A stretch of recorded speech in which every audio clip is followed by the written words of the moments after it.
Glórias ao nosso Deus. Vamos ao texto de Hebreus, amados, no capítulo 11, continuando aqui a exposição.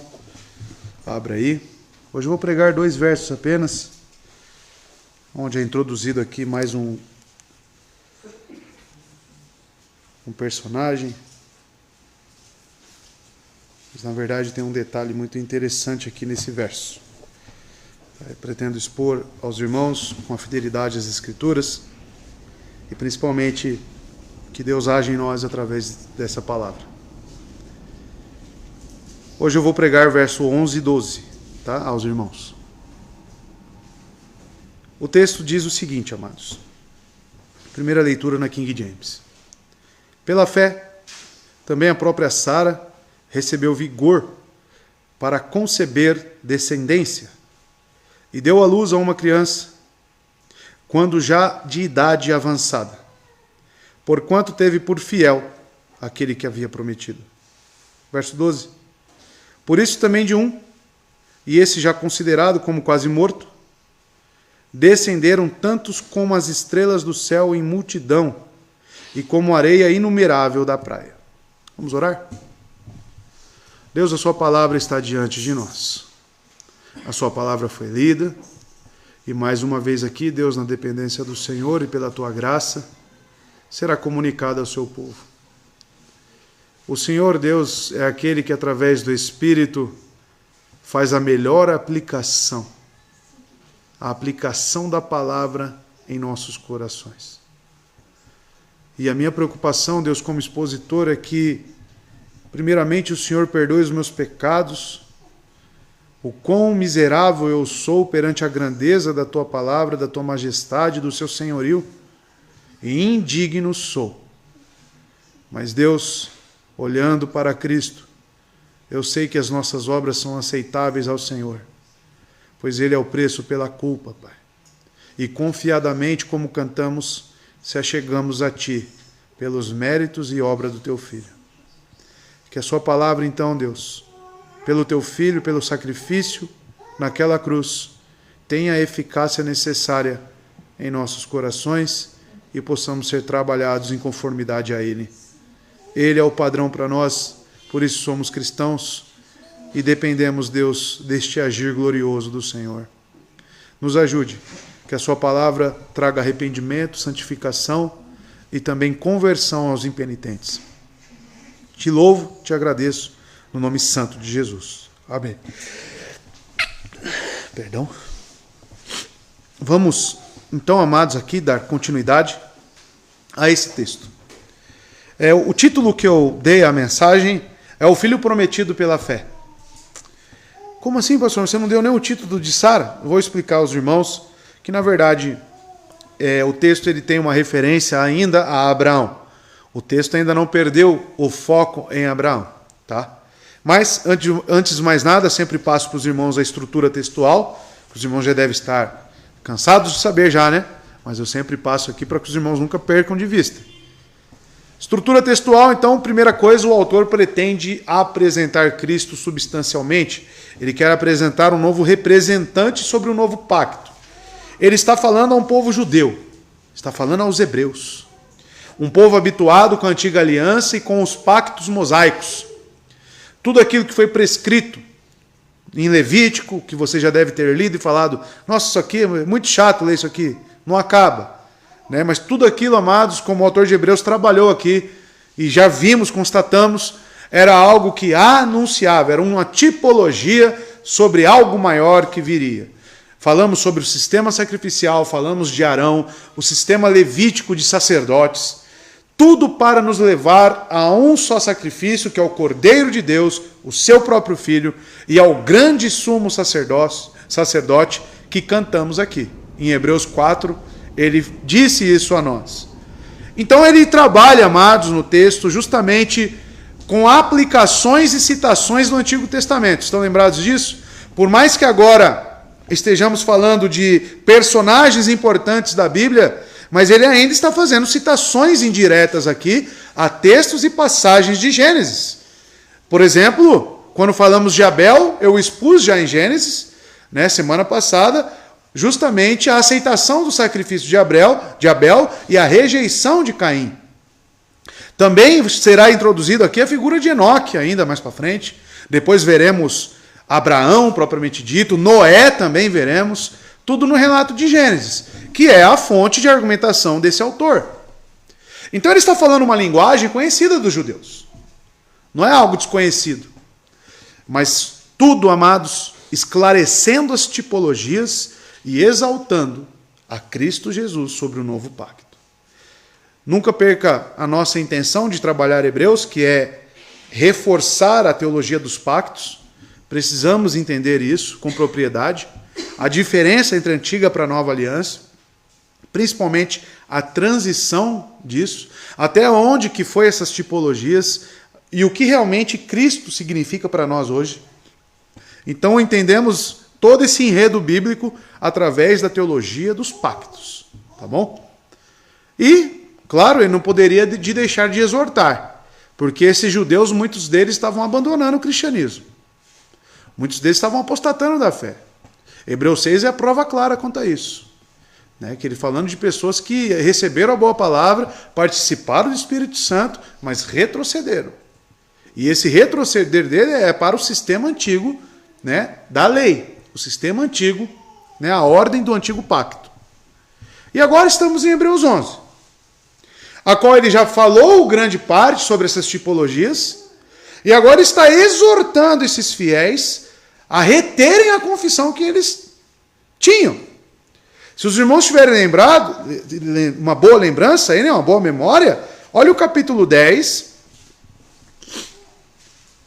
por exemplo, quando ele diz: lembrai-vos, porém, dos dias passados, nos quais, depois de serem iluminados, ou seja, receberam o entendimento, receberam a fé, suportastes com grande combate de aflições. O 33 é muito importante para entendermos essa galeria de heróis da fé. Em parte sendo feitos alvos tanto de desonra como de aflições, e também por vos tornardes companheiros dos que assim foram tratados. Quem são esses companheiros? Eis o capítulo 11, a galeria. Olha os companheiros daqueles, nossos companheiros que retemos a fé. Nós que temos a fé genuína em Cristo, está aqui os nossos companheiros. Quando você ser reunido com os eleitos de Deus na glória, você já esteja certo que esses aqui estarão lá com você. Esses aqui são os fiéis. Aqui afirmados na inspiração do Santo Espírito, que esses viveram pela fé. O verso 35, olha só como ele está exortando também esses fiéis a permanecerem. Não lanceis fora a vossa confiança, a qual tende uma grande recompensa. Não lancem fora a vossa confiança. Então, o que preparou o capítulo 11 são justamente essas palavras de exortação. Aí ele entra no capítulo 11, definindo o que é fé. Verso 1 do capítulo 11. Ora, a fé é substância, lembra dessa palavra substância? É a estrutura, é a essência das coisas pelas quais esperamos. A evidência, olha só, das coisas não vistas.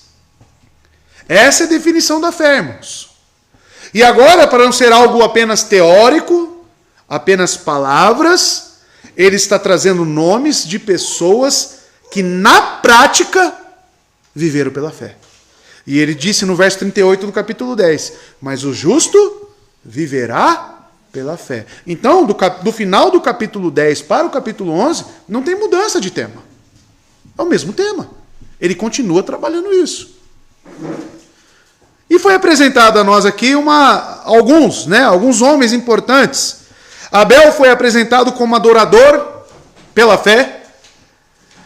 E vimos, amados, também Enoque, aquele que andou com Deus, e não só ele, mas também Noé, o obediente, que caminhou com Deus.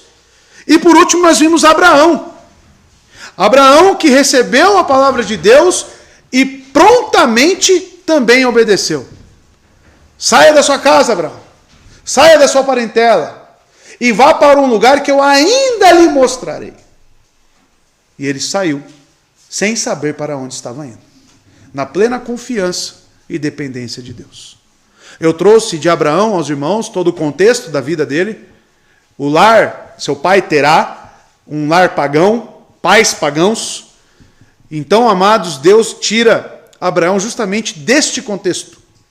Assim como nós, que caminhávamos no curso deste mundo, regidos pelo príncipe desses ares, a potestade, Satanás.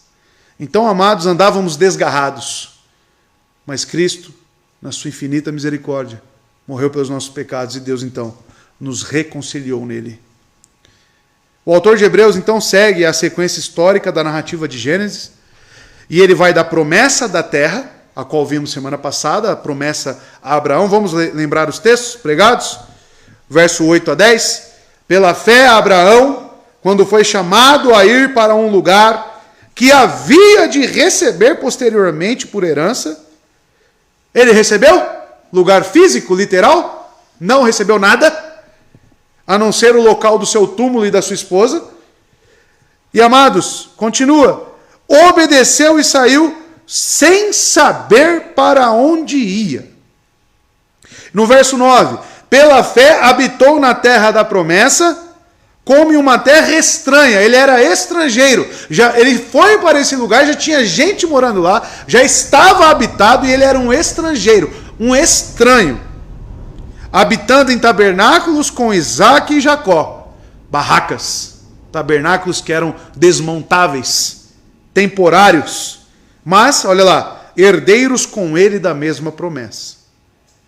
Porque procurava por uma cidade que tem fundamentos, da qual o artífice e o construtor é Deus.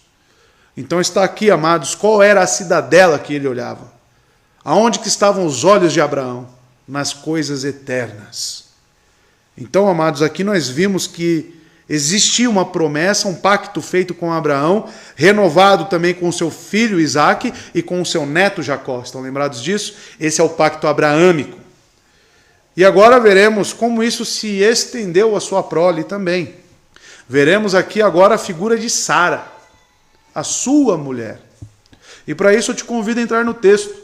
E tudo que falaremos até o verso 19, irmãos, é tendo em foco a figura de Abraão. Tá? Então aqui vai ser acrescido mais informações lá de Gênesis, no que tange a viver pela fé. Então o verso 11 vai dizer o seguinte, amados, utilizando aqui a João Ferreira de Almeida, tá?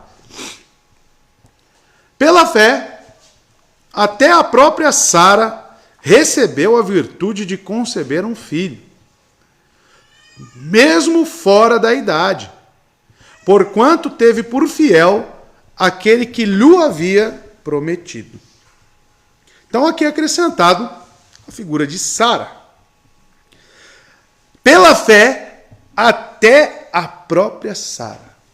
Então eu quero que os irmãos prestem atenção em como está aí na sua Bíblia essa introdução da Sara. Vocês vão perceber que está diferente.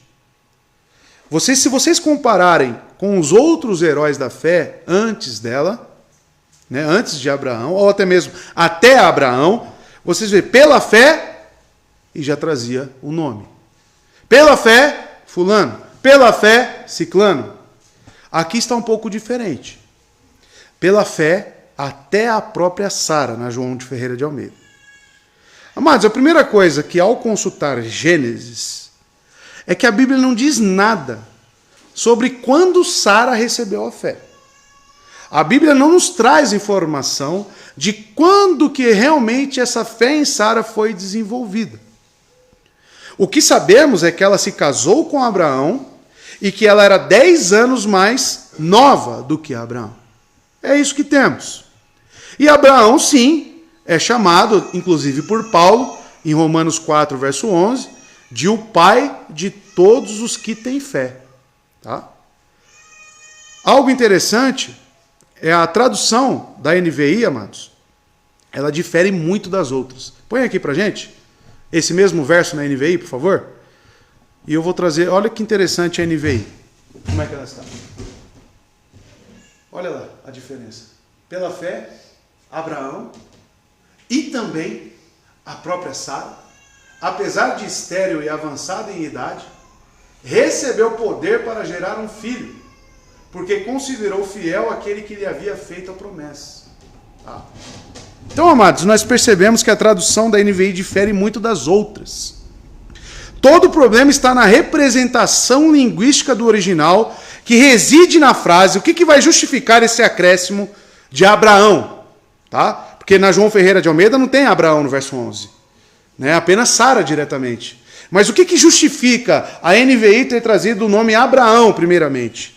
Justamente pela frase, poder plantar a semente.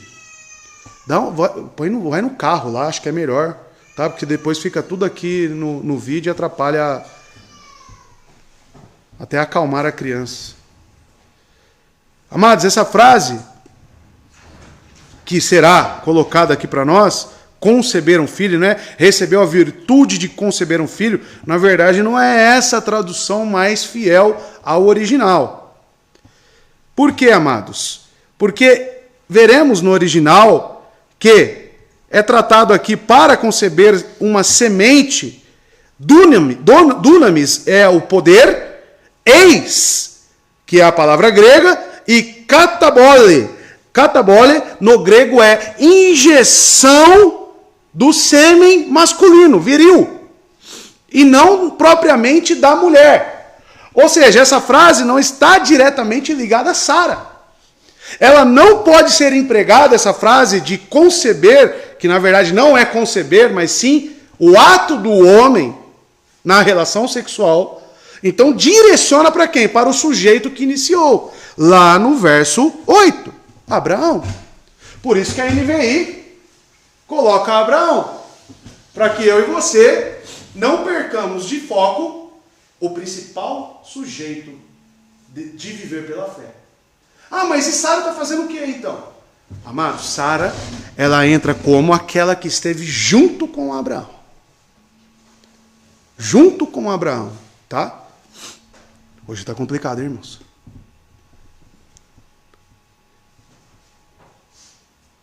O que nós temos de informação sobre Sara nas Escrituras? Nós percebemos, amados, que Sara ela é justamente um símbolo de incredulidade para muitos. Por quê? Sara deu risada. Sara desobedeceu, oferecendo sua serva Agar. Tanto Abraão também, em diferentes ocasiões, riram da promessa de um filho na sua velhice. Pois Sara era estéril, e ambos, devido ao avanço da idade, caçoara da promessa divina. Pois só poderiam se apegar à promessa pelos olhos da fé, irmãos. Porém, nos momentos de incredulidade, agiram precipitadamente. Vamos ver esses momentos? Gênesis 17, verso 17. Abraão prostrou-se com o rosto em terra, olha lá, riu-se e disse a si mesmo: poderá um homem de 100 anos de idade gerar um filho?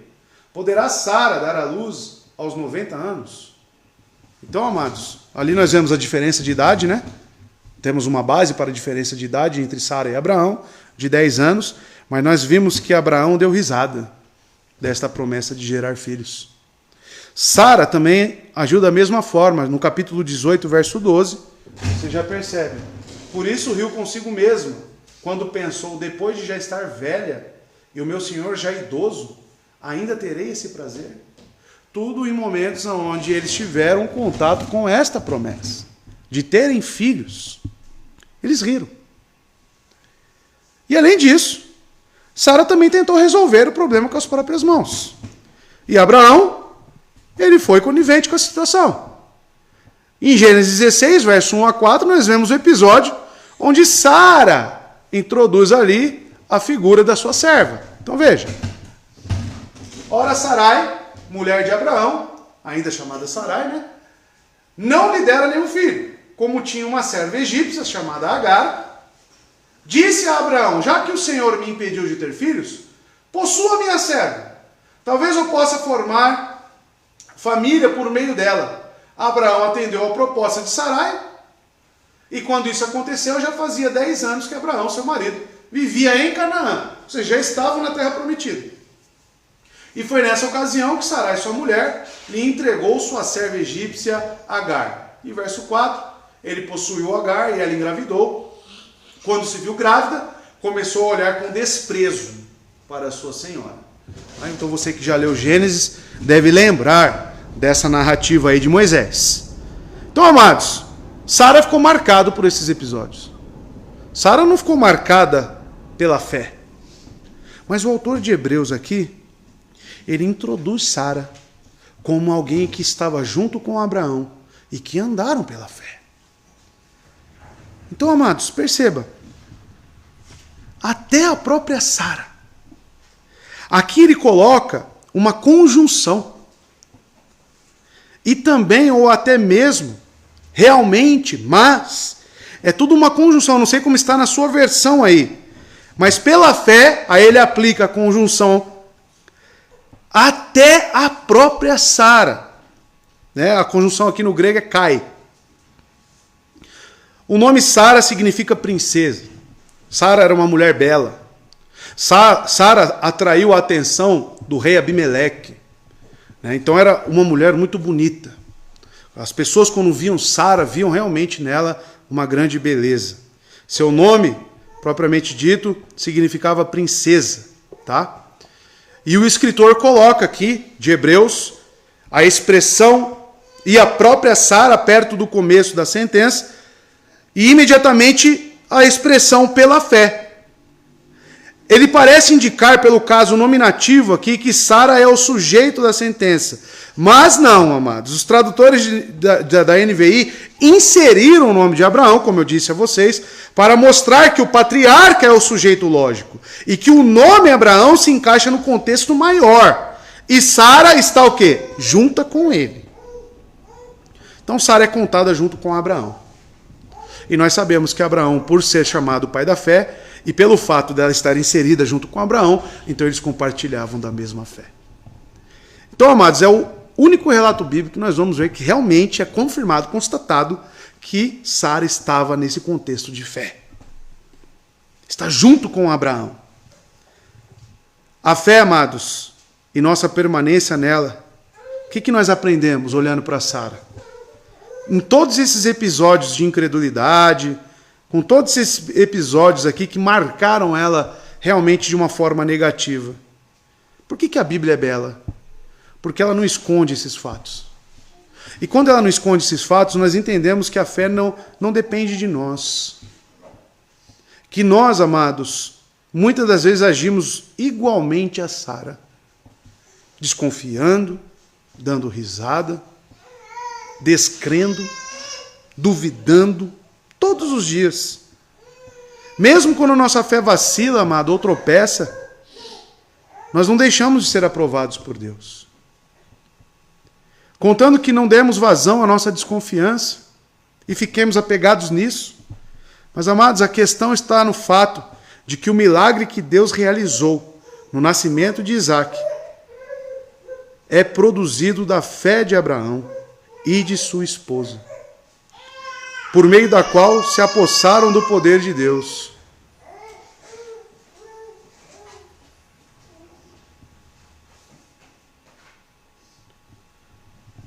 O texto diz claramente que Sara e principalmente Abraão recebeu virtude de conceber um filho. Aqui eu queria que o irmão prestasse atenção, e você pode até fazer suas anotações. A expressão idiomática grega, traduzida literal e modestamente como poder, o dunamis, para plantar a semente. A palavra que eu disse do grego katabole, ela é plantar essa semente, e isso está para o homem. Então, amados, falha em fazer justiça ao texto original, e parece ser uma acomodação. Por que a nossa versão está acomodada diretamente a Sara? Mas, amados, é uma falha isso. Isto não invalida a concepção de Sara, claramente, que já velha, ela também gerou. Mas o autor de Hebreus, ao escrever o verso 11, ele tem como sujeito na sua mente Abraão. Abraão. Tá? Mas Sara foi um grande milagre? Porque o texto diz que ela era estéril. Sim, foi um grande milagre. Mas o ato de dar a semente vem de Abraão. E o texto diz, amados, mesmo fora de idade. E talvez devêssemos entender as palavras, né? E Sara fosse estéril, como sendo um pensamento parentêntico do autor. Isso aqui é como se fosse um parênteses. Se as palavras que se referem a Sara não estivessem no texto, ninguém teria dificuldade alguma em traduzir e interpretar esse texto. O versículo 11 expressa o pensamento de que Abraão foi capacitado para tornar-se pai. Essa deveria ser a melhor tradução. E a introdução natural ao versículo 12, porque o versículo 12, se os irmãos olharem, está mais para Abraão ou para Sara? Abraão. Entende? Então nós não podemos, ficaria um pouco distonante, né? Você olhar para o 11 apenas para Sara e para o 12 você olhar para Abraão. Então o autor ele tem a mesma visão. Ele coloca Sara como aquela que esteve junto com Abraão. Mas tudo está para a fé introduzida nos versos 8 a 10. A fé de Abraão. Então, amados, nós olhando para isso, nós começamos a perceber alguns princípios. Olha como está o finalzinho do verso 11. Porquanto teve por fiel aquele que lhe havia prometido. Porquanto teve por fiel aquele que lhe havia prometido. É preciso observar aqui, detidamente, as razões que expressam o poder e a natureza da fé. Se alguém ouvisse meramente que Sara deu à luz, pela fé, esse mesmo não entenderia o que está sendo compreendido aqui. Essa exposição, porém, em que o autor de Hebreus adiciona, remove toda e qualquer dificuldade. Ele afirma que a fé que tanto Abraão como Sara possuíam, consiste em que eles consideravam que Deus era verdadeiro. E verdadeiras eram também as suas promessas. Há nessa sentença algumas cláusulas que observaremos. Mas perceba que interessante. Tudo que foi falado aqui sobre conceber, algo que aconteceu na prática, está embasado por este final. Porquanto teve por fiel aquele que lhe havia prometido. Alguns domingos atrás eu preguei aos irmãos, expondo os textos de João, o Evangelho de João, que a nossa vida espiritual ela só vai ter um crescimento conforme contemplarmos a Deus. Estão lembrados disso que eu preguei isso aqui no domingo? Eu disse isso aos irmãos. Essa contemplação, ela significa o quê? Você olhar para Deus. Enxergar Deus. Quem Ele é. Quando eu tenho uma concepção correta, quando eu contemplo a Deus da maneira certa, bíblica, certamente eu crerei e terei mais fidelidade naquilo que Ele me diz. Mas tudo vem de uma contemplação. Esse texto nos diz como Abraão e também Sara olhavam para Deus. Porquanto teve por fiel aquele que lhe havia prometido. Eles olhavam para Deus como aquele que não mente.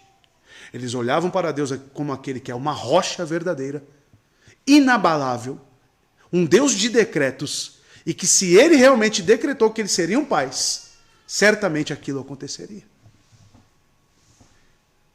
Por que nós duvidamos? E olha aqui que entra alguns pontos importantes na aplicação nossa, na nossa vida. Quando nós duvidamos, vocês estão duvidando de quem? Nós estamos duvidando de quem? Do próprio Deus. Quando nós murmuramos, quando nós reclamamos com Deus, nós estamos colocando em xeque o caráter puro e reto de Deus. Quando nós olhamos para as Escrituras e sabemos que isso aqui realmente é verdade, porém na prática não executamos, então em algum ponto não está casando. Certamente não é isso a palavra. Está em nós. Assim nós começamos a entender, somado com todos os outros heróis da fé, o que realmente é ela na prática. O que é a fé na prática? A fé na prática é você viver conforme os atributos do nosso Senhor. E se Ele é fiel, então eu permaneço esperando nele. E vocês percebem? Porquanto teve por fiel aquele que lhe havia prometido. Deus comunicou algo a Abraão? Teve algo revelado, algo positivo a Abraão? Teve. Aqui fica reiterado que não existe fé sem a palavra de Deus. Se Deus não tivesse vindo a Abraão e falado a ele teria fé? Não teria fé nenhuma. Só se existe fé quando está acompanhado da comunicação de Deus, revelada. Já que não podemos ser persuadidos de sua verdade até que ele haja falado, irmãos. Visto que a fé se acha principalmente fundamentada na liberalidade divina, pois Deus é quem foi a Abraão. Nem a própria palavra é suficiente, mesmo que ela flua dos lábios de Deus, mas se torna necessária uma promessa como evidência de seu favor. Porque certamente, estudamos isso na confissão, se eu sair distribuindo Bíblia para todo mundo, a palavra revelada de Deus, todo mundo vai passar a ser crente? Não. É necessário o novo nascimento. É necessária a fé. Mas, amados, essa fé nunca estará desacompanhada da palavra. A definição da nossa confissão é a fé na palavra. Como eu sei qual é a verdadeira fé? É a fé na palavra. E aqui estão as promessas de Deus. Então, amados, quando lemos que Abraão / Sara considerou que Deus era fiel, porquanto ele prometeu. Então, repito, fé genuína é aquela que ouve a palavra de Deus e descansa na sua promessa. É assim que nós identificamos aqueles que têm a fé genuína. Pelo menos os princípios dados a nós para essa identificação, a começar com nós mesmos. Nós descansamos na promessa. Nós realmente temos fixado em nós esse chamamento de Deus. Essas são as características. Abraão e Sara, eles creram naquele que emitiu a promessa, lhes chamou e ficaram com isso para eles. E não duvidaram. Tinham confiança nisso. Mesmo tendo esses episódios aqui de fraqueza. Mesmo assim. E aí entramos no verso 12, amados.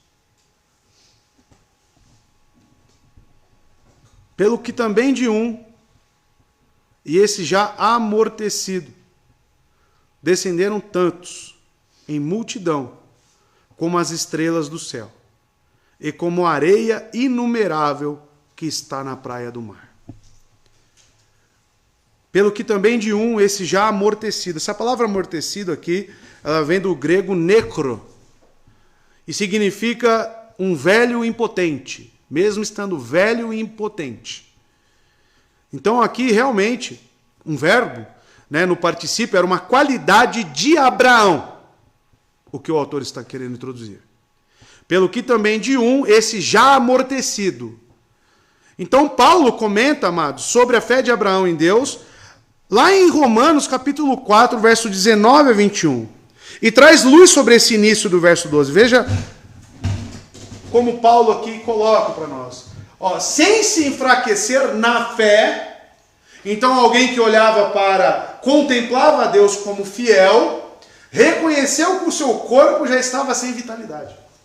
Aí vem a palavra, amortecido aí, não sei como está na sua versão.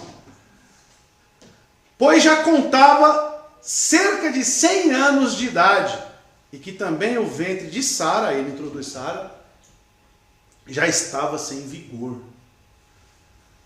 Mesmo assim não duvidou, nem foi incrédulo em relação à promessa de Deus, mas foi fortalecido em sua fé e deu glória a Deus, estando plenamente convencido de que ele era poderoso. Veja aonde que ele colocava a sua esperança, naquele que prometeu, irmãos, que ele era poderoso para cumprir o que havia prometido. Então aqui está para nós, irmãos, o que realmente o autor quer nos dizer sobre o que tange a fé na prática. Eu não sei, amados, quantas coisas têm acometido aos irmãos, quais são as dúvidas que têm assolado a vocês, mas se você realmente tem a fé, você tem que olhar para aquele que é o nosso justificador, nas promessas que estão guardadas em Cristo, porque você não pode esquecer que os olhos de Abraão estavam em Deus e para o lugar onde ele iria, a terra e o descanso prometido, e não nessas coisas aqui. Porque às vezes, qual é o erro de muitas pessoas? Fazer uma aplicação de tudo que nós estamos vendo aqui para coisas materiais e físicas. Eu não posso incorrer nesse erro. Não é sobre isso que o autor está falando, ele já deixou muito bem claro, lá no verso 10, porque procurava uma cidade que tem fundamentos, da qual artifício e construtor é Deus. Era aqui? Não é aqui. Não é aqui. Certamente, então, essa promessa de Deus era sobre uma descendência espiritual e não física. Aí você já deve estar pensando, eu tenho tantos planos, mas eu sei que Deus vai fazer na minha vida. Não é sobre isso que estamos falando aqui. As promessas que nós estamos aqui vendo, prometidas por Deus, são as promessas garantidas em Cristo.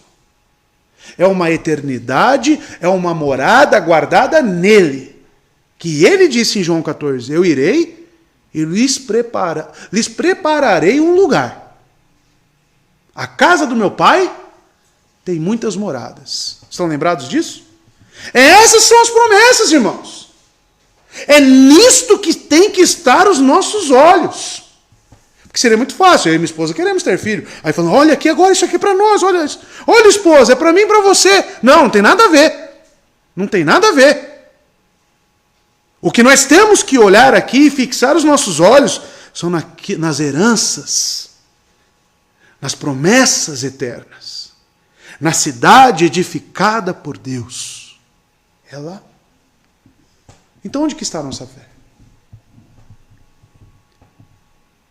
E a pergunta sincera que eu faço ao irmão é, você tem caminhado conforme esta esperança? Você tem caminhado conforme esta promessa? Promessa nas coisas eternas? Ou que tem te movido aqui nessa terra as coisas terrenas? É isso que o irmão tem que se responder. Porque a fé genuína está sendo aqui muito bem elaborada, esclarecida, exemplificada para nós.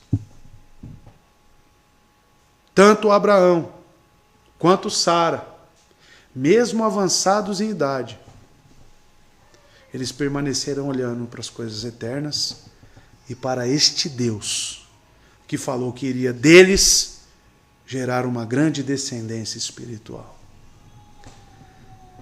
Eles morreram, irmãos. E como eu disse semana passada, no máximo, eles viram Isaac, Jacó e Esaú. É claro que eu não vou considerar Ismael, porque Ismael foi feito na desobediência, né? Vamos dizer que foi um decreto permissivo de Deus. Mas, amados, que prole numerosa seria essa em 3? Eles certamente, por ser afirmado aqui, o autor de Hebreus, eles olhavam além disso. Além disso. Então, amados, o texto diz que Abraão e tanto Sara estavam já desgastados. O útero da mulher, ela entra em uma fase, né, fisicamente falando, e o homem também, um pouco mais longínquo, né? Mas chega num ponto que o homem e a mulher fisiologicamente não podem mais reproduzir. Não podem. Né? Estava vendo uma reportagem na Índia, acho que uma mulher com 70 e poucos anos de idade, ela gerou. Então são pontos assim que realmente é uma obra de Deus em querer o indivíduo ali pelos seus planos absolutos. Mas, amados, quando olhamos para a Sara e Abraão com 100 anos, quem diria que aquele homem poderia ter um filho? Mas o fato não era a fisiologia, não era o organismo, não é isso que olhamos. Você não pode esquecer a definição de fé, amados. a substância das coisas pelas quais esperamos, promessas, e a evidência das coisas não vistas. Isso é fé. Isso é fé. O fato de Abraão ter se casado depois da morte de Sara e ter mais 6 filhos, porque Abraão depois se casou também, e teve outros filhos, não vem ao caso nessa questão, porque o que o autor de Hebreus está destacando aqui é o quê? Os filhos do pacto. São os filhos do pacto. A descendência espiritual. Porque dessa descendência viria Cristo. O autor de Hebreus está interessado no cumprimento da promessa de Deus. Isaac era o filho da promessa. Você pode ver isso em Gênesis 21, 12, Romanos 9, 7 e o próprio Hebreus 11 aqui, lá no verso 18. Olha lá, verso 18, dele foi dito, em Isaac será chamada a tua descendência. Espiritual. Espiritual. E o texto diz, amados, continua dizendo, né? Descenderam tantos em multidão. O resultado da fé de Abraão é que, deste homem, nasceram numerosos descendentes. O autor de Hebreus sabe que os seus leitores estão plenamente familiarizados com a história do patriarca. Portanto, ele minimiza suas alusões a esta história.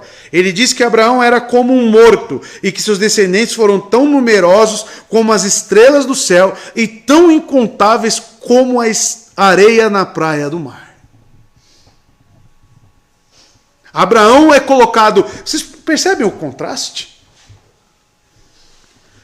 Quando eu olho para Abraão, por aquilo que eu posso ver, eu vejo um homem já morto. Quando eu olho para Deus e as suas promessas, eu vejo descendentes em uma multidão. E aqui nós temos 2 opostos. Sobre o que é viver pela fé e o que não é. Por que nós, amados, e eu estou batendo nessa tecla constantemente, desanimamos? Porque olhamos para Abraão morto. Olhamos para o que podemos ver. E quando estamos realmente em Cristo, quando estamos caminhando pela fé, tudo é diferente. Aí você vai lá para João 8,56. Abraão pulando de alegria, exultando por ter visto o dia de Cristo. E quantos 1000 anos depois viria? Essa é a diferença, irmãos. Essa é a diferença de viver pela fé. O problema, amados, que eu vejo hoje na igreja atual, da cristandade atual, é uma mente muito mundanizada. É uma mente muito atarefada. Entende o que eu estou dizendo? Você talvez esteja sendo consumido, suprimido, apertado numa caixa com os afazeres mundanos. Porém, tem um problema de viver assim. Você só vai ver o Abraão já amortecido. Só amortecido. Essas coisas, elas não têm conteúdo e essência em si mesmas. Ontem mesmo, falando com uma conhecida meu e da minha esposa, ela trabalha há anos já numa clínica. Uma clínica que trata justamente das pessoas que são acometidas de câncer. E ela já está há anos lá, tem um bom salário, irmãos, um bom salário. E ela não quer mais trabalhar lá. Eu falei, mas por que você não quer dar tudo? Se soubesse o tanto de gente que queria ter um emprego estável como o seu. Ah, mas não tem mais nada ali. Sabe quando você já perdeu a vontade de ficar ali? Por que isso acontece? Isso vai acontecer no outro emprego, no outro.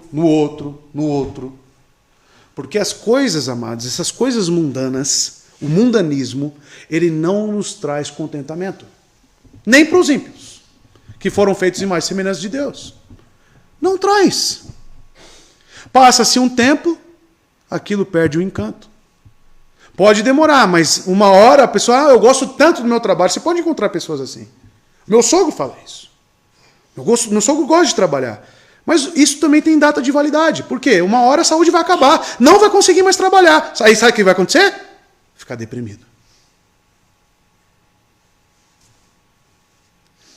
O nosso contentamento não está nas coisas deste mundo. Abraão viveu como estrangeiro. Estrangeiro. E quem vive pela fé anda como estrangeiro. Não é daqui.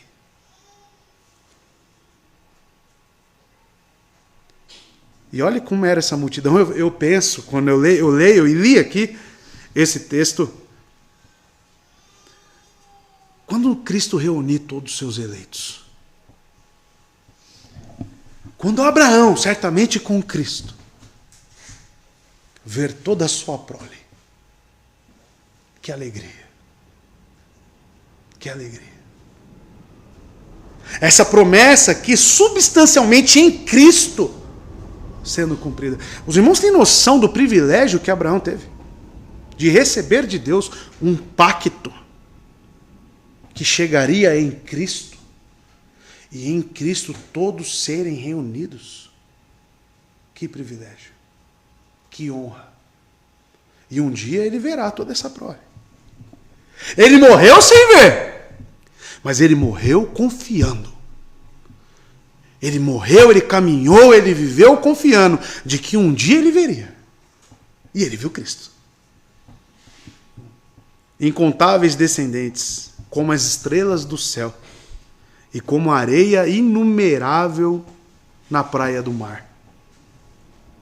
Incontáveis descendentes de Abraão formaram, amados, naturalmente, fisicamente, a nação de Israel, e por intermédio de Abraão, todas as nações da terra foram abençoadas. Porém, o mais importante é que os descendentes de Abraão, em última análise, são todos os crentes.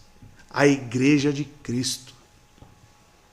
Todos os crentes em Cristo chamam Abraão de seu pai, pois, na verdade, o filho prometido é Cristo e não Isaque. Tanto que Isaque, Deus faz ali, tipologicamente, o quê? Sacrifica ele. Tipologicamente, Isaque apontava para Jesus Cristo. Aqui nós temos, então, um princípio da reforma. Somente a fé. O sola fide. Mês que vem agora, entraremos no mês da reforma. Dia 31 de outubro é o dia da reforma protestante. Então, amados, esse princípio, essa coluna, que é a fé, somente pela fé, é algo que nos conduz. O apóstolo agora salienta para os judeus, o apóstolo, eu digo, o autor aqui de Hebreus, alguns chamam de apóstolo, mas, amados, é que pela fé é que a descendência de Abraão existe. O próprio Abraão já encontrava como morto. Enquanto que Sara, sua esposa, que era estéril desde a flor da idade, muito mais estéril era agora, em sua idade avançada. Portanto, era muito mais fácil ver o óleo fluir de uma rocha do que aqueles dois terem um filho. Amados, foi precisamente deles que nasceu, como diz o texto, uma multidão inumerável. Se os judeus agora se sentiam orgulhosos de sua origem, então eles deveriam considerar a sua causa. Tudo o que eram ou são se deve à fé que Abraão e Sara tiveram. Amados, vocês têm noção de que isso aqui para os judeus que se vangloriam de uma descendência natural apenas é uma rasteira? Por quê? Pela fé. Essa descendência inumerável aqui não foi pelas características físicas de Abraão, porque ele já estava como morto. Pela fé. Por crer em quem prometeu, é que existe uma nação judaica. E além disso, maior do que isso, está a igreja em Cristo Jesus. Por que Deus faz essas coisas, irmãos? Para que homem nenhum se glorie. Para que nenhum de nós batamos no peito e fala, eu sou daquele, eu sou do outro, eu fiz, eu vim. Não. Nem mesmo Abraão tinha característica física, natural, potência em si mesmo, qualquer atributo nele mesmo, não tinha nada. O texto é muito claro, já era como morto. Mas pela fé, aquele homem gerou. E quando eu vejo essas coisas, Deus age dessa forma, irmãos. Sabe por que Deus age dessa forma? Porque Ele não divide sua glória com ninguém. Se Abraão fosse jovem, viril, Sara também, lá, talvez não, com certeza, né? Porque o judeu já tem essa questão. Imagina, não, olha lá, porque eles... Como é que ia ficar a glória de Deus? Deus, muitas das vezes, nos espera ficar no fundo do poço.